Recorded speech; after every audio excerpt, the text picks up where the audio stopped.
రాయక్క ఇల్లాక video తీసుంటే ఉప్పు వేసుకొని నేను దూప పెడతా అన్నావుగా, మరి ఇప్పుడు ఎందుకు వేసుకున్నావు? నువ్వు వేసుకున్నావు, నేను ఎప్పుడు వేసుకున్నారా? పెట్టి నేను చూపిస్తా. వేసుకోలే. అమ్మో అన్న వద్దాలు నేర్చినావు.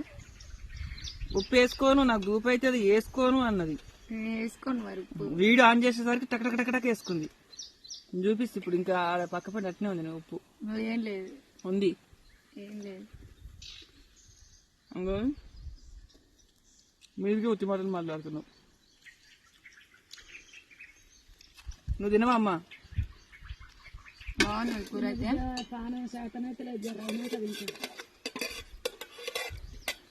ఒట్టి చేపలు ఉంటే బాగుండు. చికెన్ ఉంటే బాగుండదా? దోసకాయల చికెన్ కన్నా ఒట్టి చేపలు బాగుంది. ఏది బాగుంటుందమ్మా? ఒట్టి చేపలే బాగుంది. నాకు చికెన్ ఒట్టి చేపల వాసన వస్తుంది ఇలా.